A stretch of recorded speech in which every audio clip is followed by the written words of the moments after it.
நீங்கள்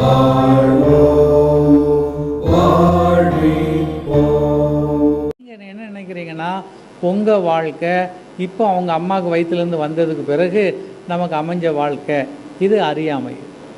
ஒரு பையன் 10ஆம் கிளாஸ் படிக்கிறான்னு சொன்னால் நேராக 10ஆம் கிளாஸுக்காக போவான். அவனுக்கு ஒரு எல்கேஜி யூகேஜின்னு ஒரு கிளாஸ் முடிஞ்சு அப்படி தானே வருவான். அதுக்கு மேலே ஹையர் ஸ்டடீஸ் இருக்கும். அதே மாதிரி தான் நீங்கள் பிறப்பை என்ன நினச்சிக்கிட்டீங்கன்னா, இப்போ இந்த பிறப்பை மட்டும்தான். அது காரணம் நம்மள்ட்ட அறிவின்மை, அதை ஆயக்கூடிய அறிவு இல்லை. அதுதான் ஞானிகளுக்கும் நமக்கும் வித்தியாசம். ஞானிகள் இந்த அறிவை என்ன பண்ணுவாங்க, உணர்ந்து இருப்பார்கள், பெற்றிருப்பார்கள்.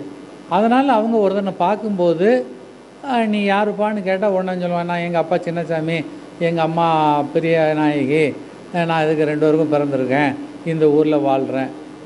சின்னசாமி பெரிய நாயகிலாம் நேற்று வந்தவங்கடா, அதுக்கு முன்னாலே உனக்கு பல ஜென்மங்கள் இருக்குது. போன ஜென்மத்தில் உனக்கு அப்பா யாருன்னா ஆலமரம், அதுக்கு முன்னாடி யாருக்குன்னா நரி, அதுக்கு முன்னாடி குயில், இப்படி எதையாவது ஒன்று நமக்கு பார்க்கறதுக்கு வேடிக்கையாக இருக்கும்.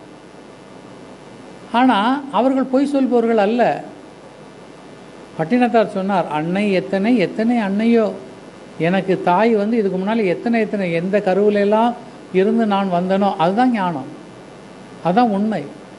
இதுக்கு முன்னால் நான் எத்தனை ஜென்மத்தில் பிறந்திருக்கிறேனோ, யார்கிட்டெல்லாம் பிறந்தனோ, யாரெல்லாம் எங்கள் அம்மாவோ, இந்த ஜென்மாவில் இந்த அம்மா. அந்த உண்மையை உணர்ந்தவர்களுக்கு தான் அதிசயத்தக்க ஆற்றல் கிடைத்தது. பளிச்சுன்னு சொல்லலாம்.